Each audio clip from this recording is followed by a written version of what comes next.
At a long oak table set for family first, my father raised a glass and made a joke about me that landed like a slap. Everyone laughed. Cousins, uncles, even my mother.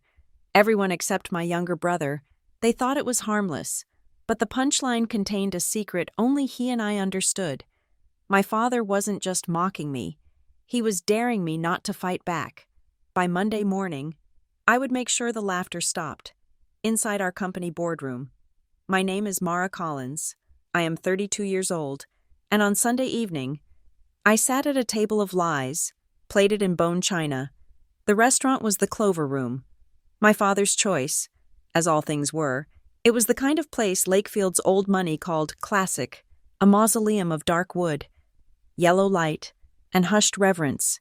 The air, thick with the scent of butter-basted steak and muted ambition, felt heavy in my lungs. We were here to celebrate the quarterly earnings of Northbridge Dynamics, the family company, a fact that turned every clink of a wine glass into the chime of a cash register. As the director of product, I was meant to feel a sense of ownership. Instead, I felt like part of the decor, carefully placed and easily ignored. I watched the performance around me with the practiced eye of a long-suffering stage manager. My Uncle Robert, loud and flushed from his second bourbon, was recounting a golf story to a captive audience of nodding cousins. My Aunt Carol was dissecting the decor, her praise laced with the faint poison of critique, and my mother, elegant and composed, was a master of benign neutrality, her smiles as precisely calibrated as the thermostat.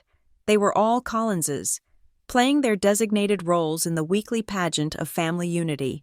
My role was that of the successful daughter, the proof that Richard Collins's legacy was secure. It was a role I had learned to perform with seamless, silent efficiency. My father, Richard Collins, sat at the head of the long oak table. He wasn't just the chairman of Northbridge, he was the chairman of us all. He commanded the room not with volume, but with the gravitational pull of his presence. When he was about to speak, a hush would fall not because he demanded it, but because everyone instinctively leaned in, eager for the pronouncement, the judgment, the joke. Tonight was no different. He tapped his fork. A single, sharp ting against his crystal water glass. The low hum of conversation dissolved instantly. Waitstaff froze mid-stride. My uncle's golf swing hung, suspended in anecdote. All eyes turned to him. He pushed his chair back slightly, a small theatrical gesture, and raised his glass of Merlot. The deep red liquid caught the dim, buttery light, looking almost black.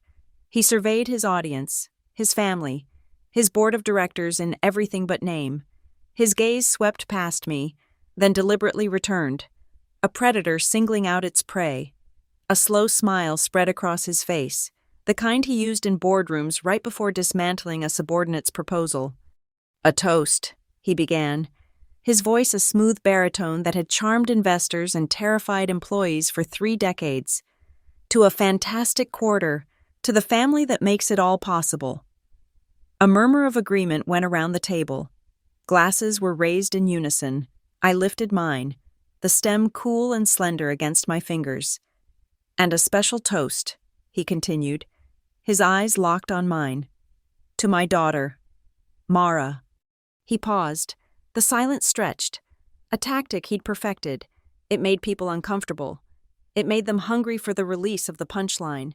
I could feel the familiar tightening in my chest, the cold dread that always preceded his public evaluations of me. "To Mara," he repeated, savoring the moment. Our diversity initiative that finally paid off. The words landed not like a slap, but like a precise, surgical incision, clean and deep, and then came the sound. Laughter. It wasn't a slow build. It was an explosion. My Uncle Robert's booming laugh was the first to detonate, a percussive blast that gave everyone else permission. My cousins joined in, their shoulders shaking. Aunt Carol let out a high, tinkling peal, covering her mouth with a manicured hand. They clapped. Someone cheered. They were applauding the joke, the cleverness of it. the brutal efficiency of putting me in my place while pretending to praise me. They loved the show. I looked at my mother. She wasn't laughing, but a tight, pained smile was pinned to her lips. Her eyes, which had been on my father, darted away. The second mine met hers. She looked down at her plate, suddenly fascinated by the swirl of raspberry coulis next to her cheesecake. Her silence was louder than the laughter. It was the silence of consent, the silence of choosing her husband's comfort over her daughter's dignity. Again. Everyone was laughing. Everyone except one person. My younger brother, Jonah, sat to my left. He hadn't moved. His face was a mask of cold neutrality, his eyes fixed on the centerpiece of white roses. He hadn't flinched, hadn't smiled, hadn't made a sound. While the rest of the family celebrated my humiliation, he simply sat, a small island of stillness in a sea of noise. Then, with a movement so subtle it was nearly invisible, he slid his phone across the polished wood of the table until it rested beside my hand. He didn't look at me. He didn't have to. I glanced down. The screen was lit, displaying a forwarded email chain. The latest message was from Brent Halverson, our COO and my father's golfing buddy, sent to my father's private account. The subject line was, "Succession Plan." I didn't have to read the whole thing. A single, highlighted sentence pulled from a confidential HR review was all Jonah wanted me to see. It read, "While proficient in her role, she's not leadership material, lacks executive polish." The exact phrase Brent had used last week in a meeting. The exact sentiment my father's joke had just broadcast to the entire family. It wasn't a joke, it was a verdict. A hot metallic taste filled my mouth, the urge to stand up, to throw the words from the screen back in my father's smiling face, was a physical force. I wanted to ask him if this was the kind of leadership material he valued, the kind that belittled his own daughter for sport. I wanted to ask my mother how the cheesecake was. I wanted to scream. But I didn't. I swallowed.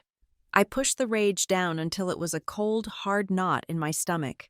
Years of navigating the treacherous currents of Northbridge dynamics had taught me that the loudest person in the room is never the one with the most power. Power was silent. It was the undercurrent beneath the table, the unspoken agreements, the alliances forged in whispers. To react now would be to lose. It would make me emotional, hysterical. It would prove them right. My right hand, resting in my lap, found my own phone. My thumb moved with practiced ease, swiping to the voice memos app. It was a habit I developed out of necessity, a survival reflex in a company where verbal promises vanish like smoke. I pressed the red button. The phone began to silently record the tail end of the laughter, the sound of my father accepting congratulations for his wit, evidence, another file for the folder I kept labeled. Simply, contingency. My eyes drifted to the napkin folded neatly by my plate. Embroidered in the corner was the Northbridge logo, a stylized N intertwined with a C, our family crest. It was supposed to be a symbol of legacy, of pride. Tonight, it felt like a brand, seared onto my skin, marking me as property of the Collins dynasty, an asset to be managed, a diversity initiative to be touted, but never a leader to be trusted.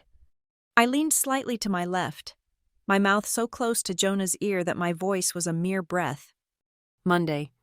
It was the only word I said. It was a promise, a threat, a declaration of war. Jonah gave a short, almost imperceptible nod. He still didn't look at me. His gaze remained on the flowers, but I saw the muscles in his jaw tighten. He understood. Just then, my Aunt Carol, still chuckling, reached for her coffee and knocked her spoon. It clattered against the china saucer and then fell to the thick plush carpet with a soft, muffled thud. The sound was insignificant, lost in the lingering echoes of laughter. But to me, it was deafening. It was the sound of the first crack appearing in the flawless facade of the Collins family, the beginning of the end. The drive home from the Clover Room was a 20-minute exercise in controlled breathing. Each inhale was a fight against the tightness in my chest. Each exhale, a deliberate release of a scream I couldn't afford to unleash. The manicured streets of Lakefield slid past my windows, a blur of perfect lawns and oversized houses lit with a warm, welcoming glow that felt like a mockery. Behind every one of those doors, I imagined, was another family playing out its own quiet, vicious dramas. My destination wasn't one of those houses. It was a sterile, glass and steel building in the River Point Industrial Park, the headquarters of Northbridge Dynamics. On paper, we were a forward-thinking B2B software firm specializing in supply chain analytics. Our marketing materials were filled with words like synergy, transparency, and meritocracy. We sold optimization to Fortune 500 companies, promising them a world of streamlined efficiency governed by data and logic. Our office was a monument to this ideal. Open-plan layouts, collaborative spaces, and a kitchen stocked with artisanal coffee and kombucha on tap. It was all a beautiful, well-designed lie. The truth was that Northbridge Dynamics was a monarchy, and its king was Richard Collins. He called it the Collins Legacy, a phrase he used with the kind of reverence usually reserved for religious artifacts. But a legacy isn't built, it's inherited, and my father ensured every major decision reinforced his absolute rule. The real boardroom wasn't the glass-walled chamber on the top floor. It was the dinner table at the Clover Room. I remember a product roadmap I'd spent 6 months developing being scuttled over creme brulee because my Uncle Robert, who still thought the cloud was a weather phenomenon, declared it too confusing. My father had nodded thoughtfully, taken a bite of his dessert, and said, "Robert has a point. Simplify it." 6 months of data, market research, and my team's work, incinerated by a simpleton's indigestion. This was the Collins legacy, a system where blood was thicker than data. I had tried to play the game by the written rules. I hadn't been handed my position. I'd started in the Associate Product Manager program right out of business school. I put my head down and worked. I learned the product inside and out. I cultivated relationships with engineering leads, and I delivered. My performance metrics were impeccable. For 5 consecutive quarters, my product line had exceeded its KPIs. I hit every target, met every deadline, and my team's engagement scores were the highest in the division. It made no difference. At every all-hands meeting, when our department's successes were announced, it was always my male peer, Kevin, who was called to the stage to represent the team. My father would beam from the front row as Kevin accepted the applause for my work. The unspoken logic was clear. A man's voice simply sounded more like success. The company's COO, Brent Halverson, was my father's chief enforcer of this culture. A man whose primary qualification for the job was a shared golf handicap with the CEO. I remember sitting in a quarterly business review, presenting a spreadsheet that detailed a complex market segmentation. I was proud of it. The data was clean, the insights actionable. When I finished, Brent had leaned back in his chair, a smirk playing on his lips. "Impressive," he'd said to the room. "Mara loves a good spreadsheet more than she loves people." Laughter rippled through the room. It was the same laughter I'd heard tonight, a joke that served as a verdict. It painted my competence as cold, my analytical skills as a social deficiency. It was a neat, tidy way of saying a woman couldn't be both smart and personable, at least not in a way that mattered. That comment, I later discovered, was not just an off-the-cuff remark. It was a strategy. 6 months later, during my annual performance review, I was denied a promotion to senior director. The feedback was maddeningly vague. My metrics were, and I quote, "outstanding." My team feedback was glowing, but, my father had said, looking at a file on his desk with a pained expression, HR felt I still needed to develop executive polish, Polish, a word as slippery and meaningless as a handful of mercury. How do you measure polish? How do you build a development plan around it? You don't. It's a box you're put in when they have no legitimate reason to hold you back. The email Jonah had shown me tonight, with Brent's words, "She's not leadership material, lacks executive polish," wasn't a discovery. It was a confirmation that the game was, and always had been, rigged. I used to fight it. After every slight, every passed-over opportunity, I would go to my mother. We'd sit in her quiet, sun-filled kitchen, and I would lay out my case with the precision of a legal argument. I'd show her the data, the emails, the proof of my accomplishments, and she would listen patiently, her brow furrowed with sympathy, before offering the same gentle, useless advice. "You just have to try a little harder, Mara," she'd say, placing a comforting hand on mine. "Be patient. Eventually, your father will see." She believed it. She believed in the fundamental goodness of her husband, in the myth of the meritocracy he preached. She thought the system was flawed but fixable. I learned, slowly and painfully, that she was wrong. The system wasn't flawed. It was working exactly as designed. So I stopped arguing. I learned that silence was a strategy. I would nod, thank my father for the feedback, and smile politely at Brent's jokes, and I started to watch. I started to listen. My greatest ally didn't carry a title. He carried a keycard with Tier 1 administrative access. Jonah was a brilliant information security engineer, a ghost in the machine that was Northbridge. He saw the company not as a collection of people, but as a network of data, permissions, and vulnerabilities. About a year ago, while conducting a routine audit of user access privileges, he found it, a private Slack channel named Founders Room. Its members, my father, Brent Halverson, and two of the company's earliest investors, both cronies from my father's college days. It was supposed to be invisible, shielded from the rest of the company, but they had misconfigured the permissions. Jonah didn't have to break in. He just had to open a door they had forgotten to lock. He told me about it one night, not with any sense of drama, but with the quiet, factual tone he used to describe a server vulnerability. "They're careless," he'd said, showing me his laptop. "They use it as a private chat room. They talk about everything." That was the day my strategy shifted from silent observation to active surveillance. I created a secure, encrypted folder on a drive completely disconnected from the Northbridge network, and I began to build my case. Every time Brent posted a sexist meme in Founders Room, I took a time-stamped screenshot. Every time my father made a hiring decision via a one-line email, bypassing the entire HR process, I saved a copy.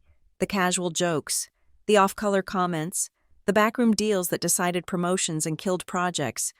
I collected it all. It was a meticulous, soulless archive of the company's hypocrisy. Brent was right about one thing. I did love a good spreadsheet, and this was the most important one I had ever built. Behind the smiles and the family-first rhetoric, Northbridge Dynamics operated on a system of patronage and favors, not rules and procedures. It was a company whose culture was a lie. The employee handbook, with its detailed policies on ethics and conduct, was nothing more than a prop, a piece of corporate theater for the benefit of auditors and potential investors. The real rules were unwritten, passed down in locker rooms and over expensive dinners. Driving past the darkened headquarters, I felt a strange sense of calm settle over me. The anger from dinner hadn't vanished, but it had cooled, hardened into something solid and sharp. Resolve. For years, I had tried to win a game played in the shadows, a game whose rules were arbitrary and always changing. I finally understood. You can't win a rigged game. You have to burn the whole table and build a new one, to win. I didn't need my father's approval or Brent's respect. I needed the rules, the ones they wrote, ratified, and then ignored. And I needed to drag their actions out of the Founders Room and into the light. Back in the sterile quiet of my apartment, the scent of the Clover Room's rich food and cheap laughter still clinging to my clothes. Jonah and I finally looked at each other. The pretense was gone. There was no family audience to perform for. Only the stark reality of the email glowing on his phone screen. He slid it onto my kitchen island, a slab of cold granite that suddenly felt like a war room table. "Read the whole chain," he said. His voice was flat, devoid of emotion. It was his engineer's voice, the one he used when diagnosing a critical system failure. I picked up the phone. The subject line was, "Succession Plan." The top message was the one I'd glimpsed. from Brent Halverson to my father. Richard, our chat. Keep Mara in product. She's good there. Optics are good. Control is better. We can't have her getting ideas above her station on the executive track. Let Kevin take the lead in the Q4 presentation. Below it was my father's one-word reply. Agreed. The words were a fresh sting, but they were just the preamble. The real poison was in the attachment. It was a 20-page product roadmap document titled Project Falcon, Phase 1. I tapped it open. My breath caught in my throat. Project Falcon was a skunkworks initiative I'd heard whispers about but had been deliberately kept out of. It was Brent's pet project. The roadmap detailed a plan to leverage our clients' proprietary supply chain data, the very data they paid us to analyze and protect, to create a new, high-margin advisory revenue stream. We would use their own information to build predictive models and then sell those insights back to them, or worse, to their competitors, disguised as anonymized industry trends. There was no mention of consent, no opt-in clause. It was a direct, flagrant violation of our master service agreement. I didn't have to look up the contracts. I knew them by heart. I had personally negotiated 2 of them. My mind raced, pulling up the specific clauses from our agreements with 3 of our largest clients: Sterling Automotive, Veridian Logistics, and Omni Health. Each contract contained an explicit, ironclad, no secondary use clause. The data was sacrosanct. It was the foundation of our entire business model, the trust that allowed us into the digital heart of global corporations. If Falcon went live, it wouldn't be a minor breach. It would be corporate suicide. The penalties for violating those 3 contracts alone would be catastrophic, easily cresting into 9 figures. The reputational damage would be worse. We wouldn't just lose clients. We would be blacklisted. We would become a case study in business schools on how to destroy a company. There's more, Jonah said, pulling his own laptop from his messenger bag and setting it beside the phone. He navigated to a folder, his fingers flying across the keyboard. They got sloppy in Founder's room. He opened an image file. It was a blurry photo, clearly taken with a phone, of a whiteboard in my father's office. It was covered in my father's aggressive, forward-slanting handwriting. At the top, it said Series D Pre-Valuation KPIs. Below were a series of metrics and projected growth figures. My eyes scanned the numbers. They were good, too good. I saw a projected customer lifetime value that was 40% higher than the actuals I had reviewed in my last quarterly report. I saw a churn rate that was optimistically, impossibly low. And then I saw the source of the inflated numbers, a small circled note at the bottom. Integrate Falcon revenue projections post-launch, Q1. They weren't just planning to violate our contracts. They were using the projected revenue from that violation to fraudulently inflate the company's valuation ahead of a Series D funding round. They were lying to our employees, whose stock options were tied to that valuation. And they were about to lie to new investors, drawing in millions of dollars on the back of a project that could bankrupt the company. They're not just breaking the rules, Mara, Jonah said, his voice a low growl. They're setting the whole house on fire to cash in on the insurance. He switched screens, pulling up a complex-looking terminal window filled with scrolling text. I did a full audit tonight after you texted me. They're trying to cover their tracks, but they're amateurs. He pointed to a line of code. Here, a commit to the main production branch. 2 weeks ago, it's the initial code for the Falcon data scraping module. The commit note is vague, performance optimization, but the code doesn't lie. He scrolled down. And here, changes to the server access logs. They tried to scrub the records, but they missed the backup logs on the secondary server. He typed another command, and a new log file appeared. It was a timeline of user access, a digital breadcrumb trail. Look at the timestamps. My eyes followed his finger.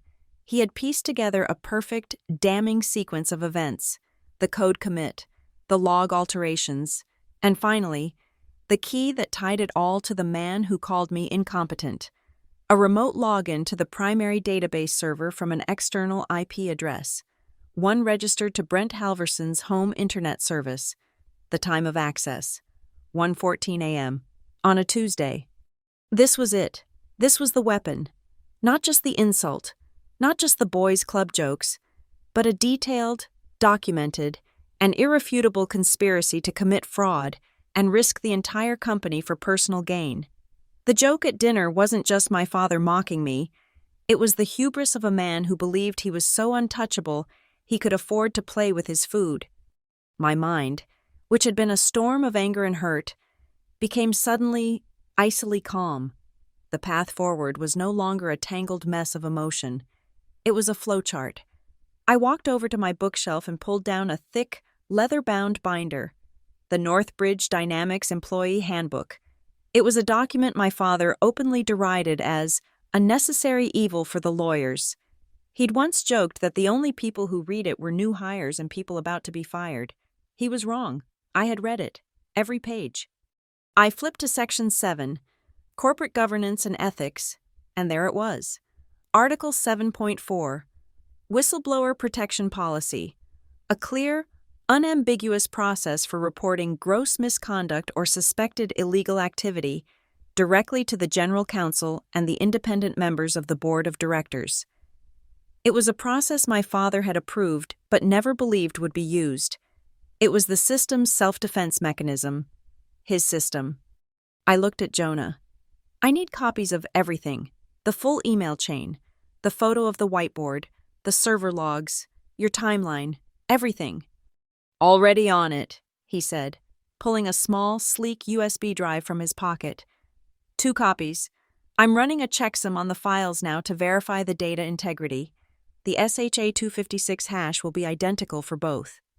For the next hour, we worked in near silence. He finalized the data transfer while I mapped out the strategy. I opened my personal contacts, scrolling past friends and acquaintances to the names I kept for moments like this. An independent auditor I'd met at a conference, known for his ruthless attention to detail, a litigation specialist at a top law firm, and Sarah Jenkins, our company's general counsel. Sarah was sharp, ambitious, and in her late 30s. She'd been hired from outside the company 2 years ago, and I knew for a fact that my father and Brent frequently excluded her from key meetings, viewing her as a box ticker rather than a true advisor. She was an outsider, just like me, and she had a fiduciary duty to the company, not to my father. Jonah handed me the 2 USB drives. They were cold and heavy with the weight of their contents. "One for you," he said. "The other is going in a safe deposit box at my bank tomorrow morning. They can't erase what they can't find." I nodded, clutching the small piece of metal. It felt like a key. I opened my calendar and composed a new meeting invitation. The recipient was Sarah Jenkins. The subject, Urgent 11, Sensitive Matter. I set the time for 9:00 a.m. Monday. No details in the body. The lack of information would be its own alarm bell. The plan was solidifying. This wasn't going to be a messy, emotional confrontation at another family dinner. I wouldn't be fighting my father or Brent. I would be presenting a body of evidence to the system they had built. A system of rules and regulations designed to protect the company from the very kind of reckless behavior they were engaged in. I wasn't attacking the king. I was defending the kingdom by invoking its own laws. My father had spent my entire life telling me I wasn't a leader. He was about to find out what kind of leader I truly was. I wouldn't win by shouting. I would win by forcing the system to speak for me. Sunday night bled into the early hours of Monday morning. Sleep was a luxury I couldn't afford. The anger from the dinner had cooled, leaving behind the clean, cold clarity of purpose. My apartment, usually a refuge, was now a command center. The battle wouldn't be won with raised voices or emotional pleas. It would be won here, in the quiet glow of a laptop screen, with carefully chosen fonts and unimpeachable data. It would be won with a PowerPoint presentation. I created a new deck. The template was the standard Northbridge corporate blue, a design so bland and ubiquitous that it functioned as camouflage. I gave it a title so profoundly boring it was practically an invisibility cloak. Q3 Values and Risk Review. It was the kind of presentation that executives typically endured while checking their email under the table. This one, however, was a bomb. Meticulously assembled, slide by slide. Each click of the mouse was the soft snick of a chess piece moving into position. Check.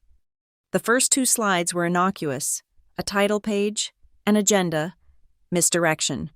Slide 3 was the opening gambit, a 4-quadrant matrix mapping legal and financial risks. On the vertical axis, likelihood. On the horizontal, severity. Most of the chart was populated with the usual low-level corporate anxieties in reassuring shades of green and yellow, but in the top right corner, in a glaring, unignorable block of crimson red, was a single entry. Project Falcon.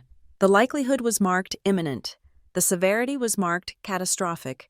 It sat there on the slide like a drop of blood on a white shirt. I moved forward, building the case. Slide 7 was a high-resolution screenshot of Section 8.2 of the Sterling Automotive Master Service Agreement. I used the highlighter tool to draw a yellow box around the key phrase.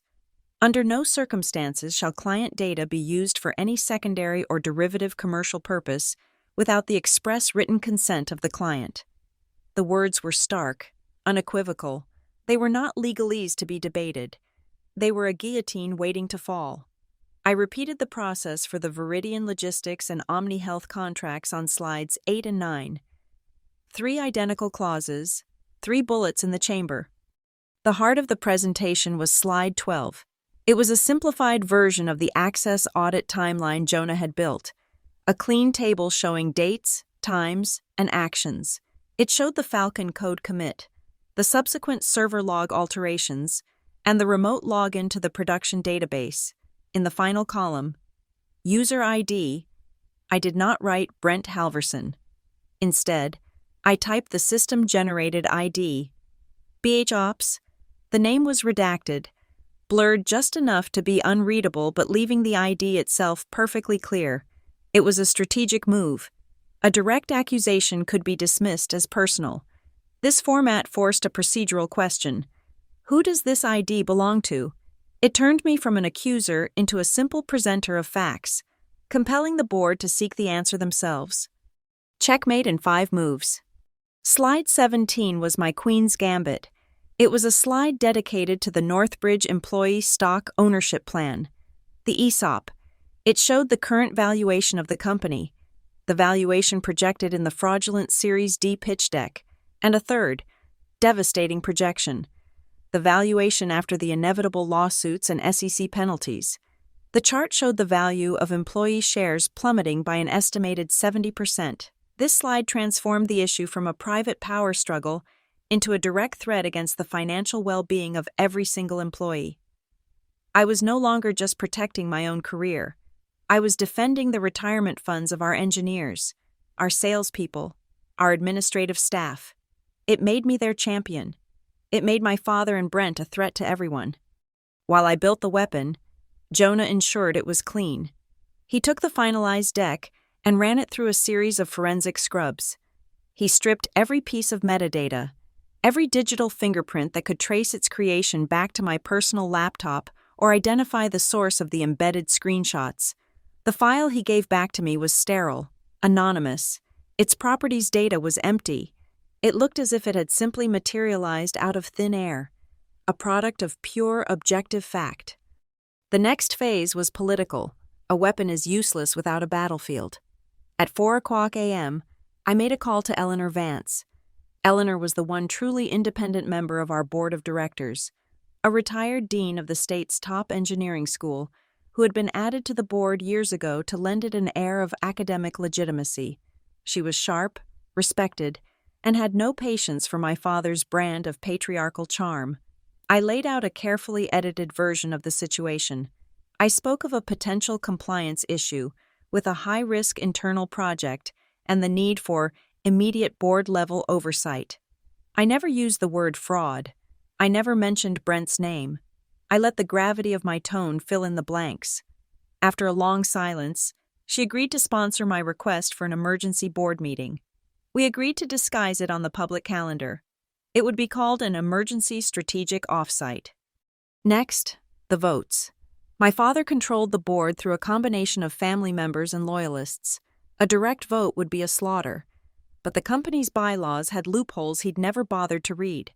I pulled up the list of minority shareholders, early-stage investors who had been diluted over the years but still held small, symbolic stakes.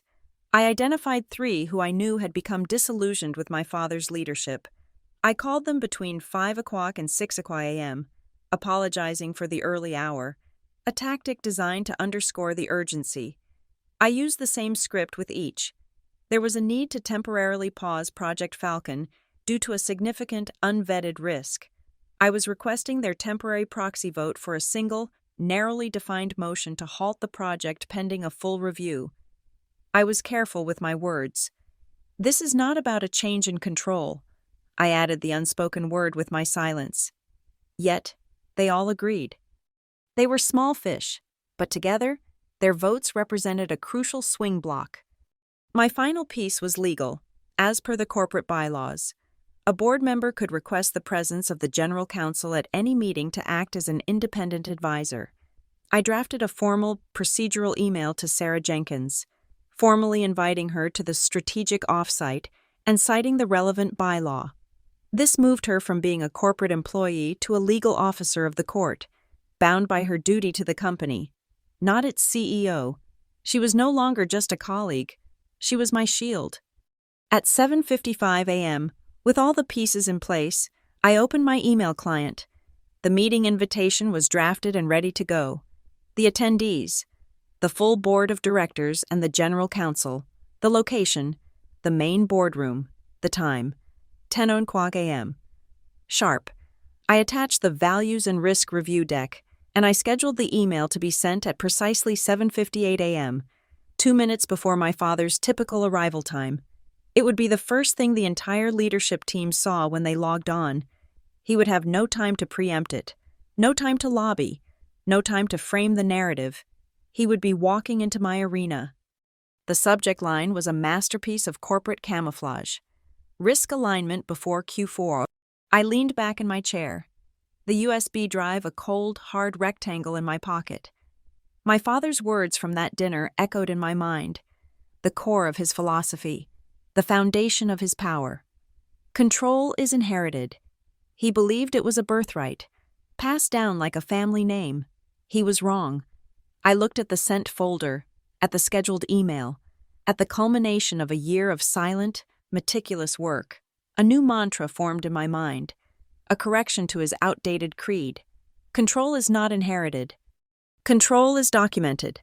The executive floor of Northbridge Dynamics had its own unique soundscape. It was a carefully engineered quiet, a symphony of hushed tones and expensive materials. The plush navy blue carpet absorbed the sound of footsteps.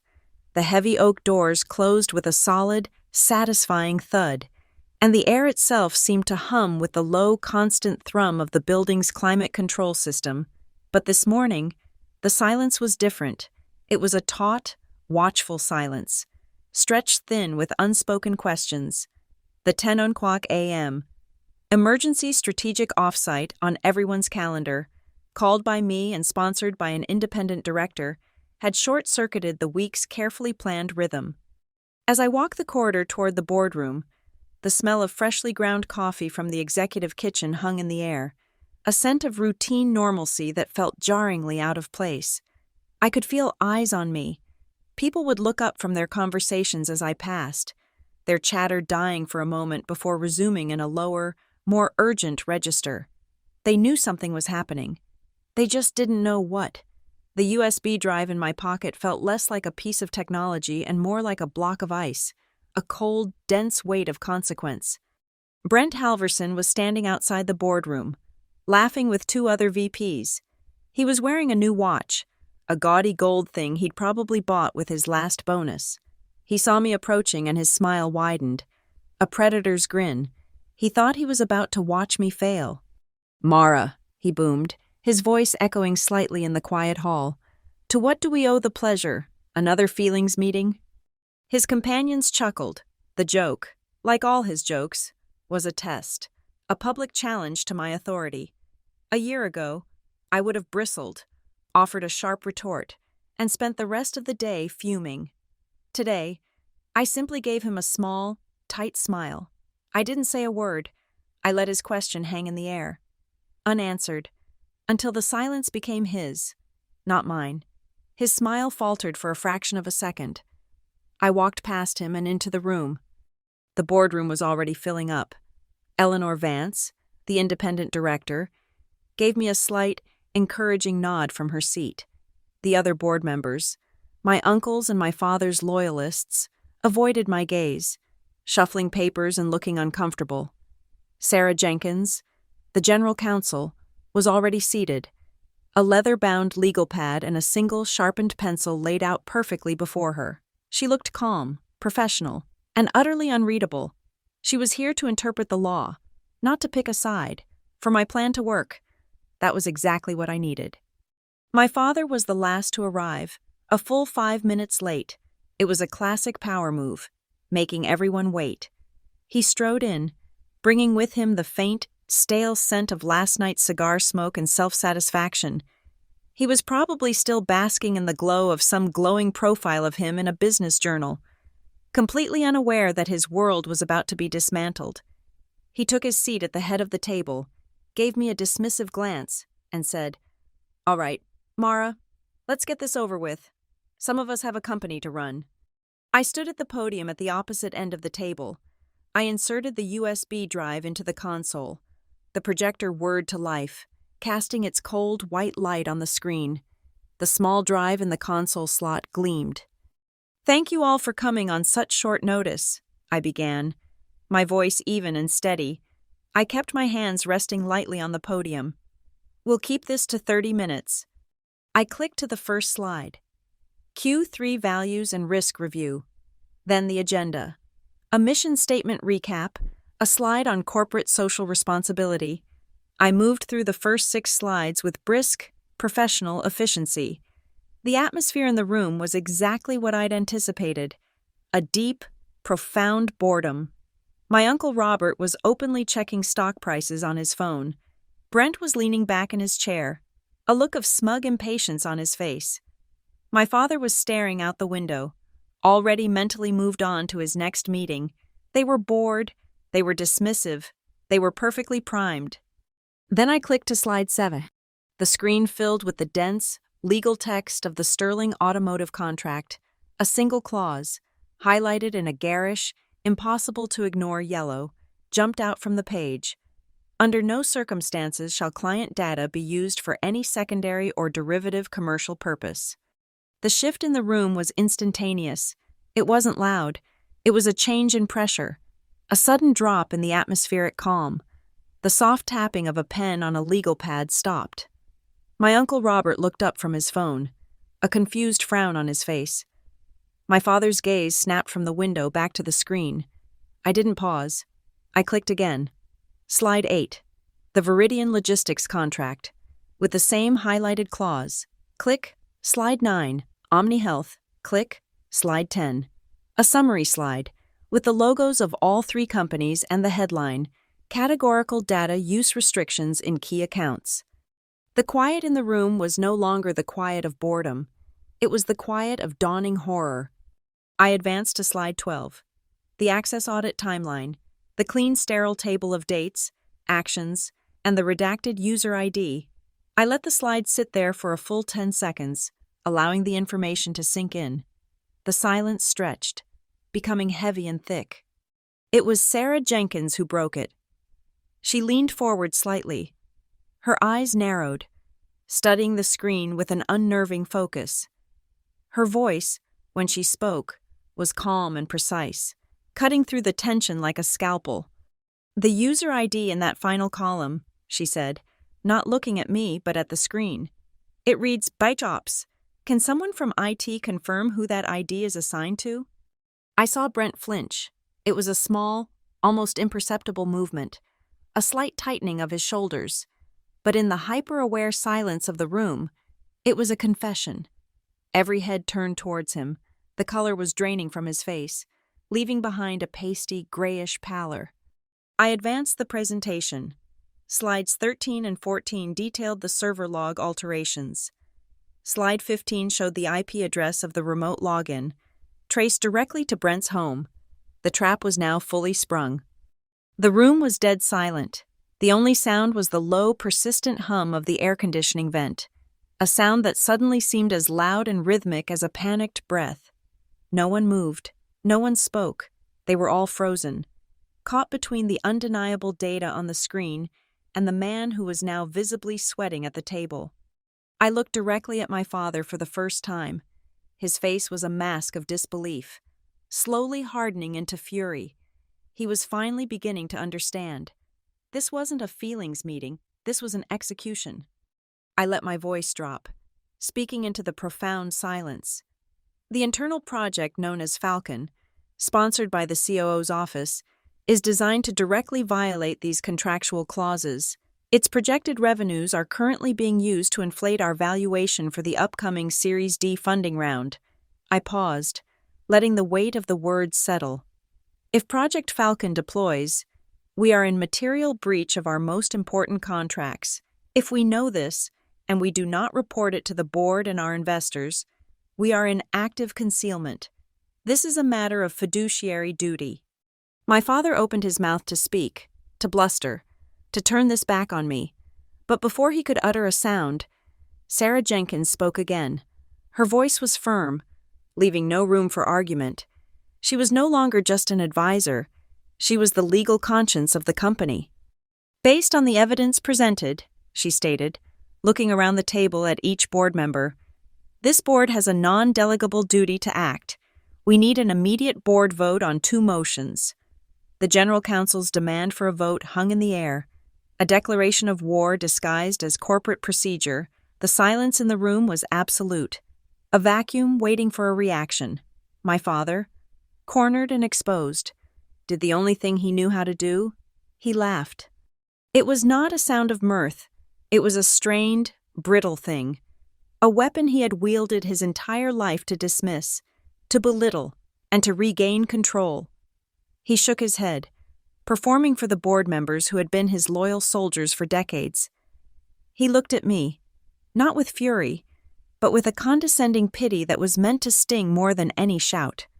"You see," he said, his voice oozing a false calm, "this is exactly what I've been talking about. This is why Mara shouldn't lead. She finds one out-of-context email, a single project with some compliance wrinkles, and she panics. She tries to burn the whole company down. It's an emotional overreaction." He was trying to paint me as the hysterical daughter, the irrational woman incapable of seeing the bigger picture. It was his oldest, most reliable play. But this time, the board wasn't looking at me. They were looking at the mountain of evidence I had just presented. His words, once so powerful, now seemed hollow and desperate. Before I could respond, a new sound entered the room. It was my father's voice, but not from the head of the table. It was coming from a small speaker on a tablet Jonah had placed in front of him. It was a recording, crystal clear, from Sunday night's dinner. "A special toast," his recorded voice boomed, full of casual cruelty. "To my daughter, Mara, our diversity initiative that finally paid off."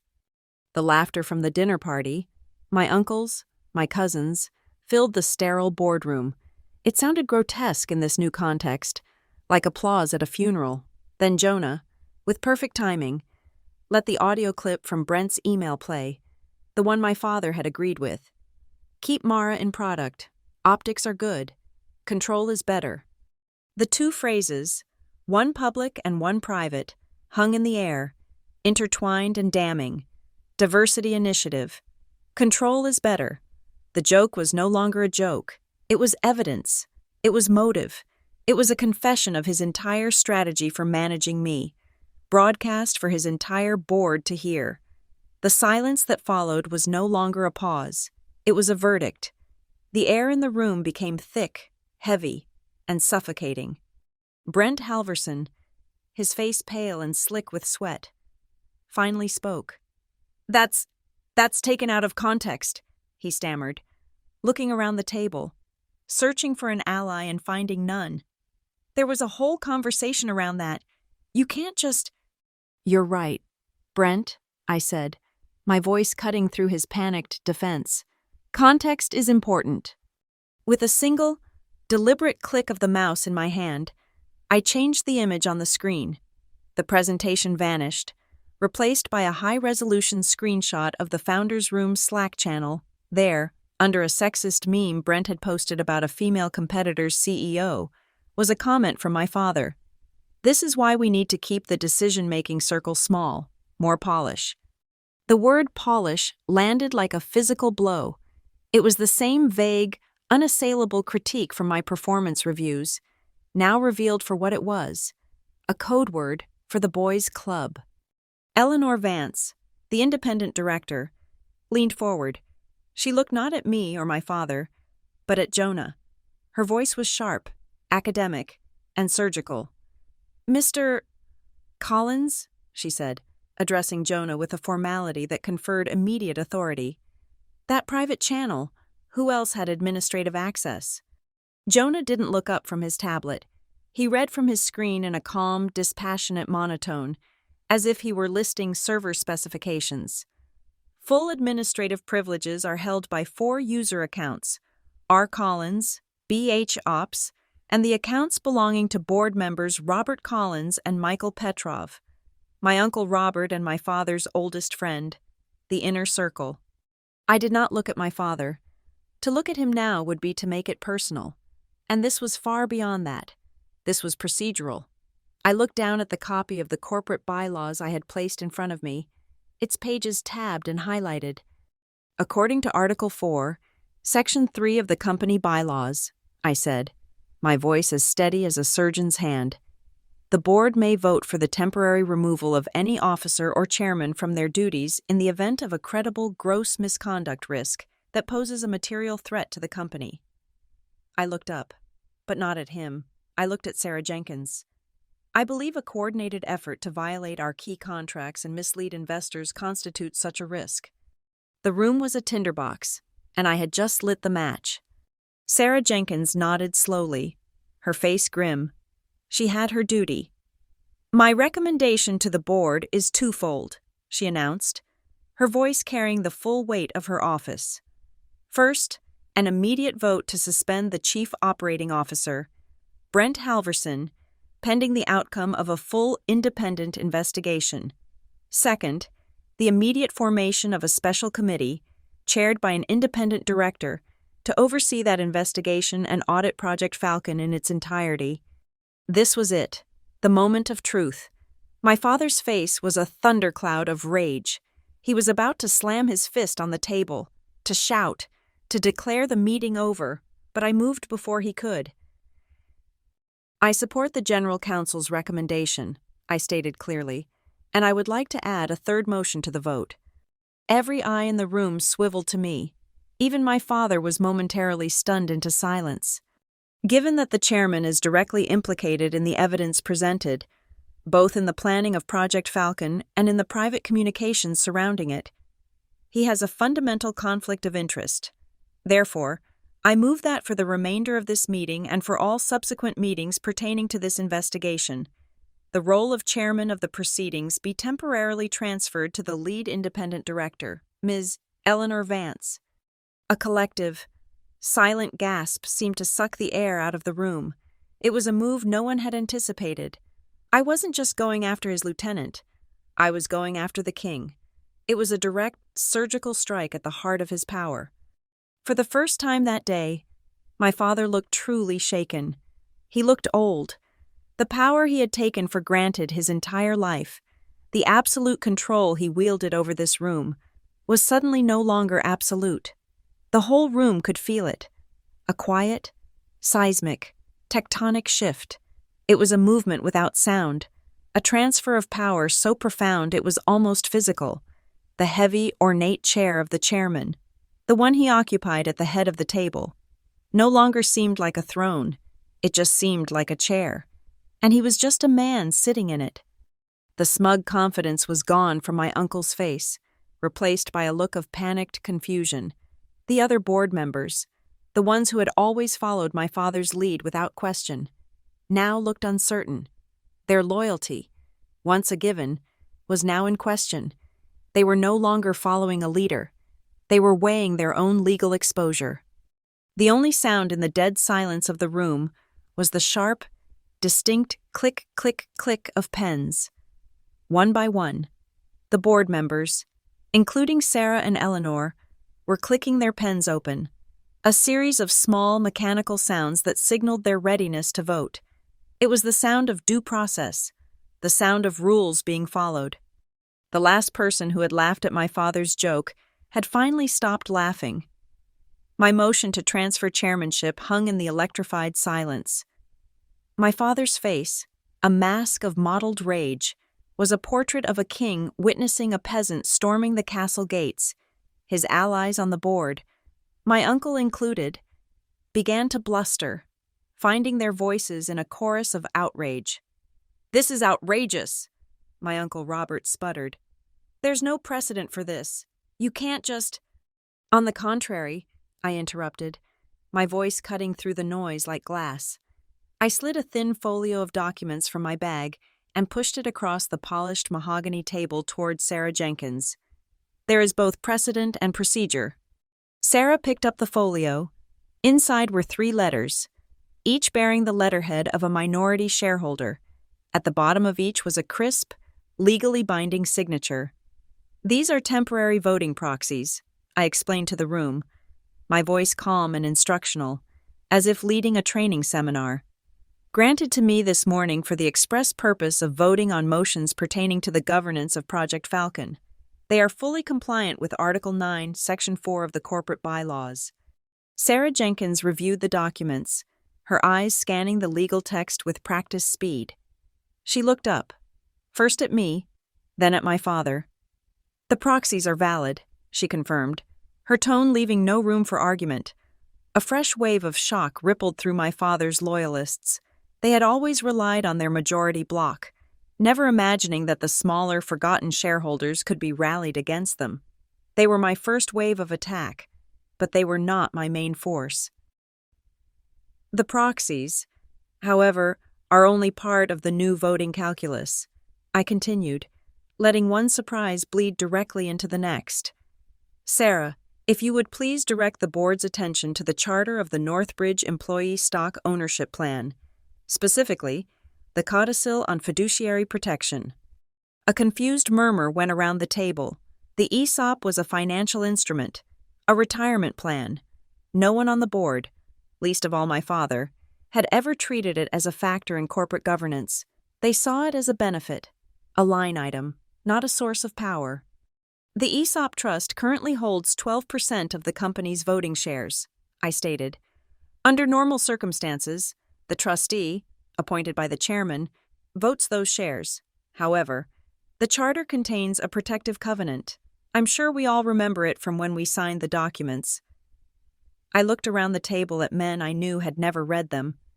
"The covenant is triggered automatically," I explained, my voice clear and precise.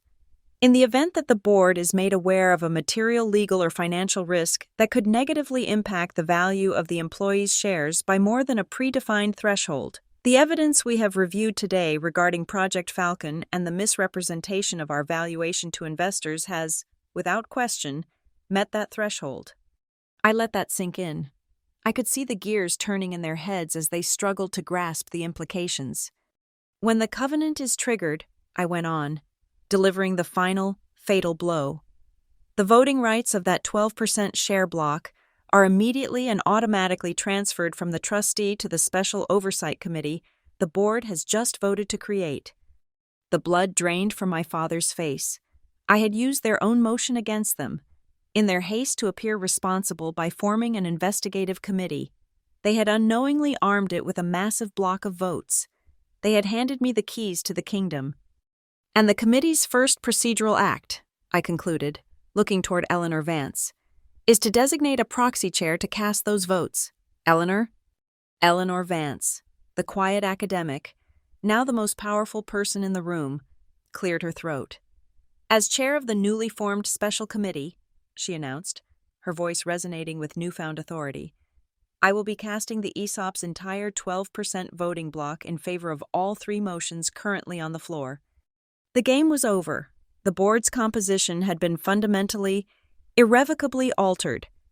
My father's majority was gone, shattered by a combination of forgotten shareholders and a clause in a handbook he'd never bothered to read. Brent Halverson looked like he was about to be physically ill. He stared at the heavy oak door of the boardroom as if it were a life raft, his breath coming in ragged, shallow gasps. He was looking for oxygen in a room that had none left for him. My father finally found his voice. It was not a roar of anger, but a raw, incredulous whisper. He stared at me, his eyes filled with a dawning, horrified understanding. It was the look of a master chess player who had just realized his opponent was not playing checkers, but had been playing a different, more complex game all along. "Where did you learn this?" he asked, the question a surrender. I held his gaze. There was no triumph in my eyes, only the cold, hard fact of his defeat. "In the parts of the handbook you never read," I replied. The quiet of the room was now the quiet of a tomb. I had the votes. The power had shifted. Now, it was time to use it. I addressed the new acting chairwoman, Eleanor Vance. "Ms. Vance, I would like to formally propose 2 additional resolutions for the board's consideration." I stood taller, my voice ringing with an authority I had never before allowed myself in this room. "First, I move for the immediate and temporary suspension of the chairman, Richard Collins, from any and all operational decisions and executive authority related to Project Falcon and its associated financing until the special committee's investigation is complete." I didn't wait for a reaction. "Second, I move that I, Mara Collins, be appointed as the executive sponsor of the remediation committee, reporting directly to the board. I will oversee the full shutdown of Project Falcon, manage the necessary communications with our clients, and develop the strategy to mitigate the damage caused." It was a total seizure of power, executed with the cold, clean precision of a legal document. I was not just removing them, I was replacing them. Eleanor Vance looked at me, a flicker of something, respect, perhaps even admiration, in her eyes. "Do I have a seconder for these motions?" she asked the room. "Seconded," a voice said immediately. It was another board member, a man who had been a loyalist to my father for 20 years, now scrambling to get on the right side of history.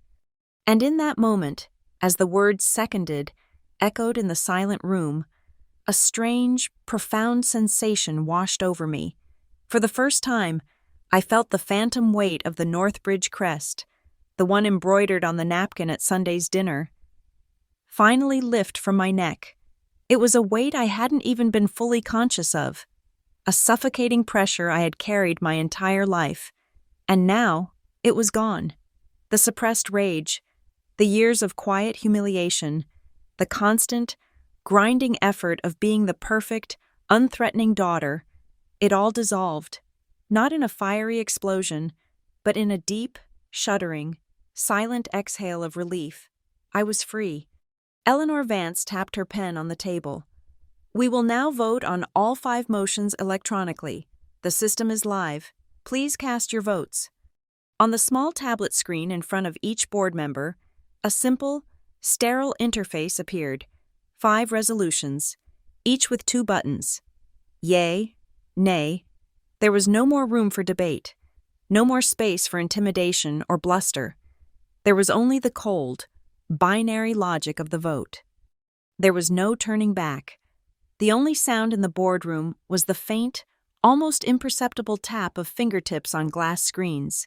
9 tablets glowed in the dim light, illuminating 9 faces, each a study in concentration, calculation, or quiet panic.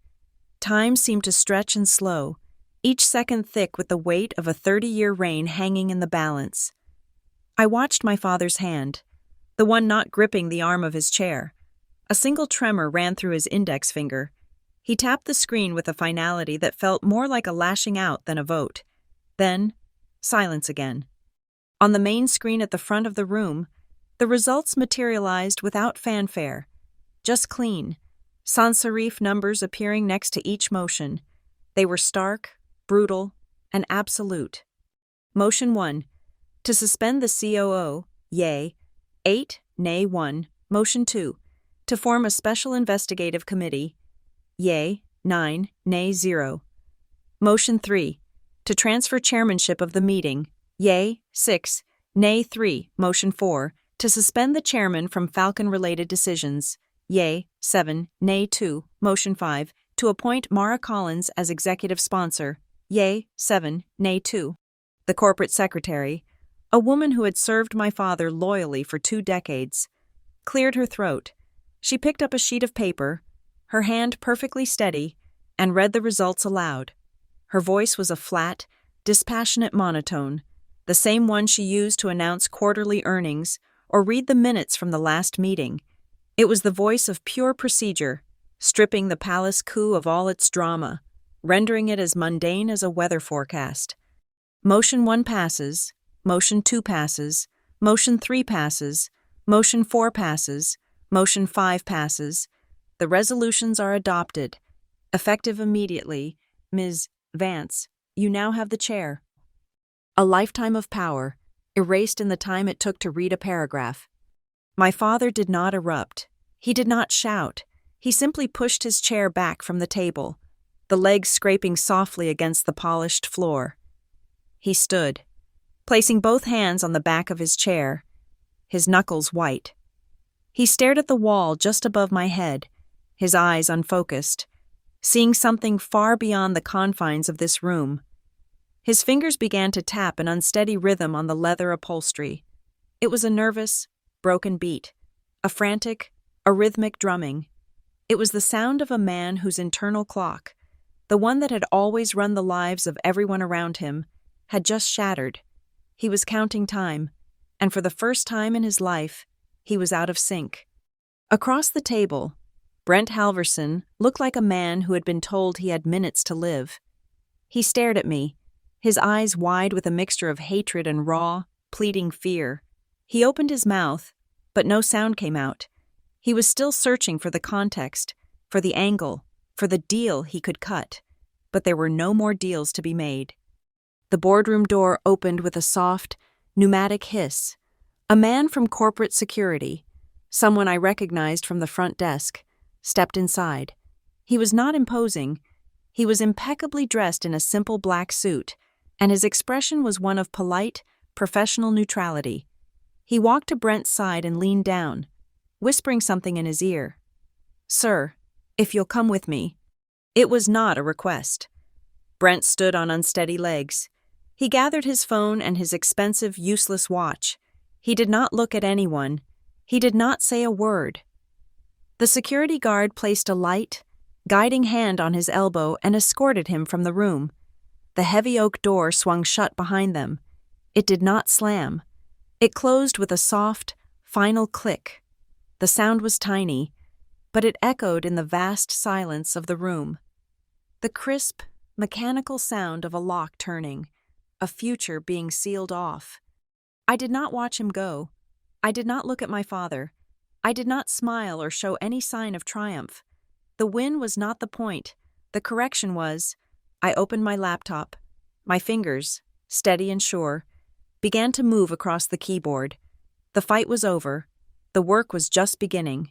I drafted 3 separate emails, one for the General Counsel of Sterling Automotive, one for Viridian Logistics, and one for OmniHealth. The language was precise, professional, and proactive. As part of a new internal risk alignment initiative, Northbridge Dynamics is immediately and indefinitely pausing development on Project Falcon. We are initiating a full audit to ensure all of our product roadmaps are in perfect compliance with our data protection agreements. I will be in touch to schedule a call. I was getting ahead of the problem. I was turning a crisis into an act of responsible governance. Across the company, the shockwaves were already spreading. Sarah Jenkins's office sent out a company-wide internal communication.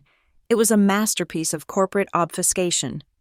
To ensure strategic alignment and proactively manage risk ahead of Q4, it read, the board has authorized the formation of a special committee to review key projects. Business will continue as usual. But everyone knew, in the hallways, people stood in small, quiet groups. A manager would walk by, and the group would fall silent, only to resume their hushed conversation the moment he was gone. They looked at each other, glances filled with questions and a dawning understanding. No one was working.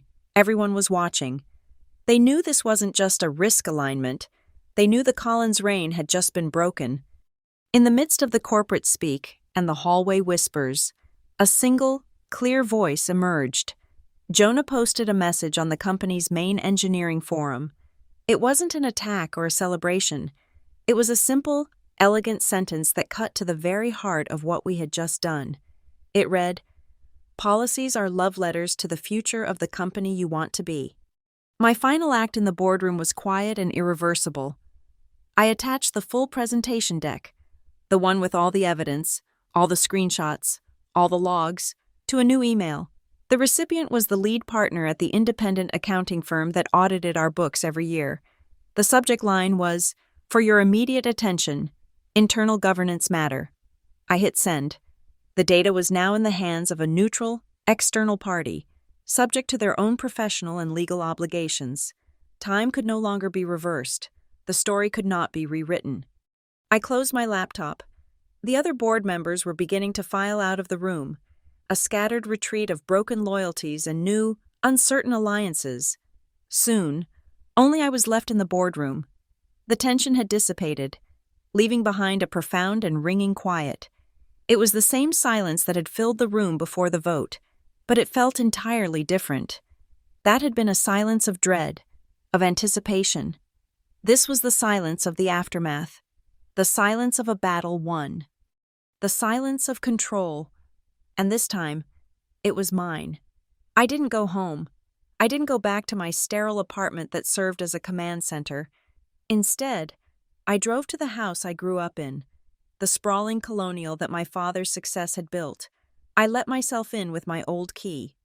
The house was silent, wrapped in the heavy, expectant quiet that follows a seismic event. I walked into the kitchen. It was exactly as we had left it after Sunday brunch, before the dinner at the Clover Room, a tableau of a life interrupted.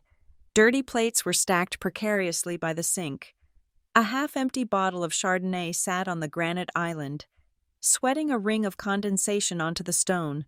A smear of raspberry coulis, the same kind my mother had stared at so intently while my father mocked me, was drying on a dessert plate, looking like a single, arterial drop of blood. The remnants of the last meal we had shared as a family, the family we had pretended to be, were still here, a ghost haunting the room. The air was stale with the smell of old coffee and unspoken resentments. My phone buzzed.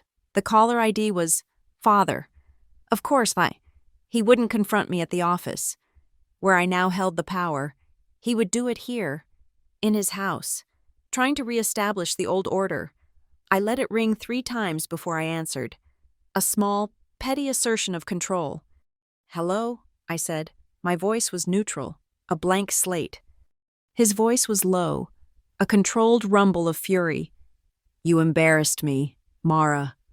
The accusation was so predictable, so perfectly aligned with his worldview, that I almost laughed. After everything, the fraud, the lies, the catastrophic risk he had exposed the company to, his primary concern was his own public image. He didn't see a company saved. He saw a personal slight.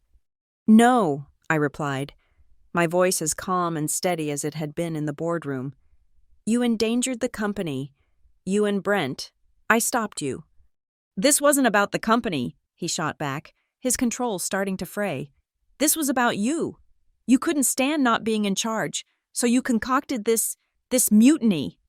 Every piece of data I presented was factual, I said. The contracts, the server logs, the Slack messages, your private jokes, was any of it a lie? A heavy static-filled silence crackled over the line. He had no answer for that. The truth was not a weapon he was accustomed to fighting. Just then, my mother walked into the kitchen. She was still in her work clothes, a silk blouse and tailored trousers, but she looked diminished. Her shoulders slumped. She saw me on the phone, saw the expression on my face, and she knew instantly who I was talking to. She began moving around the kitchen, not doing anything, just touching things, the edge of the counter, the back of a chair, as if to assure herself they were still real. She whispered, her voice a fragile thread of sound. "Can't you just Can't you just apologize, Mara? For the family, just make it right. Make it right. For her. Right meant a return to the comfortable lie. It meant smoothing over the cracks, ignoring the rot in the foundation, and pretending the house wasn't about to collapse. It was the philosophy she had lived by her entire life. Survive by appeasing. I looked at her, at this woman who had chosen her husband's comfort over her daughter's dignity time and time again. I didn't feel anger. I felt a deep, weary pity. I held the phone away from my mouth for a moment and spoke to her directly, my voice quiet but firm. I just saved the house, Mom, I said. This house, the company, everything you have, I saved it. On the other end of the phone, my father must have heard me. He unleashed his last, most pathetic weapon. He tried to throw the old joke back at me, the one that had started it all. But the power was gone from it now. The casual cruelty was replaced by a raw, cracking desperation. Diversity initiative, he spat, but his voice broke on the words. It came out as a ragged, wounded sound. The insult, once a razor-sharp blade, was now just a shard of broken glass in his own hand. I didn't respond with words. I held my phone up, tapped the speaker icon, and played the last audio file Jonah had sent me. It wasn't a recording of his voice. It was the sound of the vote, the secretary's flat, procedural tone reading the results. Motion 3 passes, motion 4 passes, motion 5 passes. The clean, sterile, unemotional sound of the system he built, rendering its judgment against him, filled the quiet kitchen. In this moment, the clicks of pens and the casting of votes replaced the sound of laughter. It was the new soundtrack of our family. I hung up. My mother stared at me, her eyes wide with a fear I couldn't decipher. Was she afraid of him or of me? The back door opened and Jonah walked in. He looked tired, but his eyes were clear. He saw the scene, me standing by the island, our mother frozen by the sink, the wreckage of the last family meal scattered between us. He walked to the kitchen table and placed a small, single object on its surface, a key, the key to his safe deposit box, where the second USB drive, the untouchable copy of all our evidence, was stored. It lay there on the polished wood, small and mundane, but it was the fulcrum on which our world had just turned. "We're done with secrets," he said. It was a statement of fact, an obituary for the way we used to live. I nodded, turning to him. "Tomorrow morning, I'm holding an all-hands meeting. I'm going to tell them the truth about Project Falcon, and then I'm going to tell them how we're going to fix it." My mother made a small, wounded sound. The scope of it all, the corporate intrigue, the public revelations, was too much for her. Her world had been shaken from its foundations, and she retreated to the only thing she could control, the only problem she understood. She looked at the teetering stack of dirty dishes by the sink, at the wine-stained glasses on the counter. "Who's going to clean all this up?" she asked, her voice small and lost. I looked at the mess, the remnants of my father's last supper as king, a symbol of the rot I had just spent the day excavating. It was his mess, but I was the one who had to clean it up. I walked to the sink. I pushed up the sleeves of my blazer. "I will," I said. I turned on the hot water and reached for a plate. As the steam rose around me, I looked back at the kitchen table. For my entire life, it had been a stage for my father's performances, the backdrop for his power. Tonight, for the first time, it was something else. With Jonah's key lying in the center and my laptop bag resting on one of the chairs, it was no longer a stage. It was my desk. The next morning, the company's main auditorium was packed. It was a space usually reserved for upbeat quarterly earnings reports and new product launches, a stage for celebrating manufactured successes. Today, the air was thick with a different kind of energy, a tense, nervous, electric uncertainty. Every seat was filled. People stood along the back walls and in the aisles. They were not here for a celebration. They were here for an explanation. They were here for the truth. I stood in the wings, just off stage, watching them. I saw engineers, salespeople, HR coordinators, administrative assistants. I saw the faces of people whose retirement funds my father and Brent had been willing to gamble away for a fraudulent funding round. They were the company, not the name on the building, not the men in the boardroom. Them. My responsibility was to them. I walked onto the stage. There was no introduction, no fanfare. I walked to the simple lectern at the center of the stage, and a single spotlight illuminated me. A hush fell over the massive room. Hundreds of faces, a sea of anxiety and curiosity, all turned toward me. They didn't know what to expect. A denial? A corporate spin? A bloodbath? I looked out at them, and I began to speak. My voice was quiet, but the microphone carried it to every corner of the room. "Good morning," I said. "Thank you for being here. I know there are a lot of rumors and a lot of uncertainty right now. My only goal this morning is to replace that uncertainty with clarity." I paused, letting the word clarity hang in the air.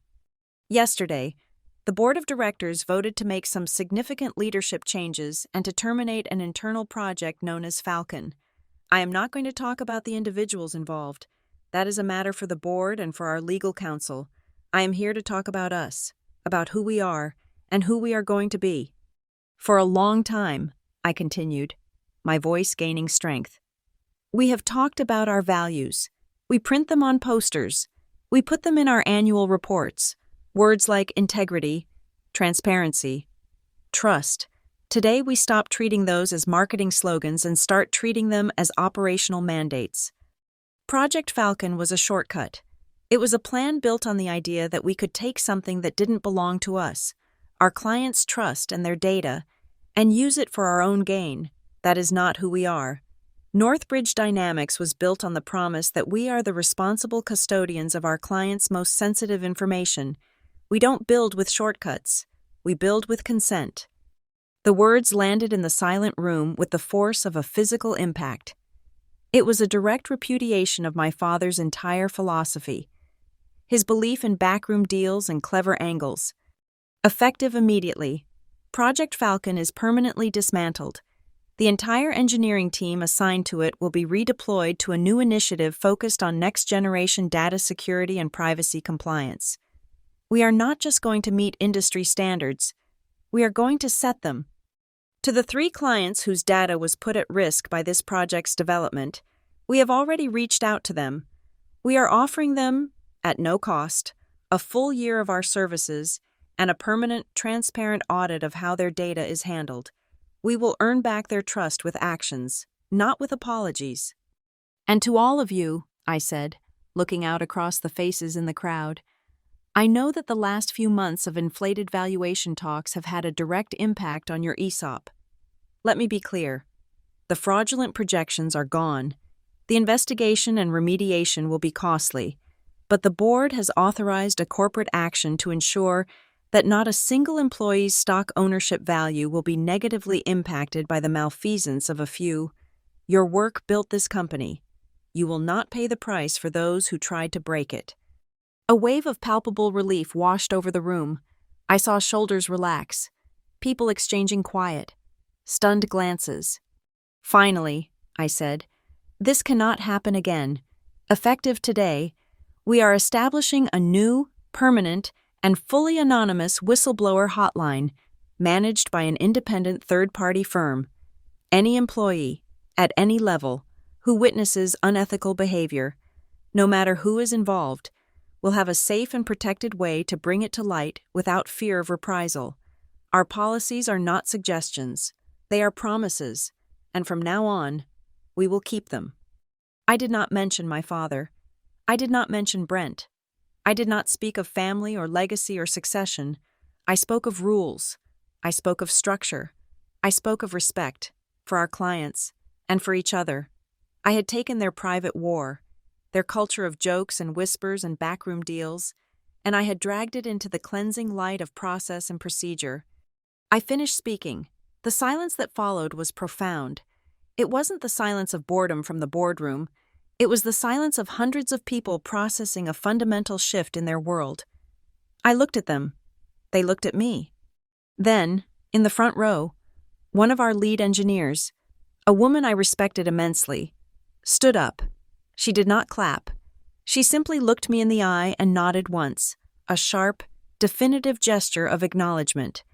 Then the person next to her stood and nodded, and the person next to them. It spread through the room like a silent, rolling wave, row by row. People got to their feet. No thunderous applause, no cheering, just a quiet, unanimous, synchronized nod. It was a gesture of respect, of relief, of a shared understanding that the long, chaotic reign of personality was over, and the quiet, predictable reign of principles had begun. I sent one last email from the stage, from my phone, to the entire company distribution list. The subject line was 5 words long.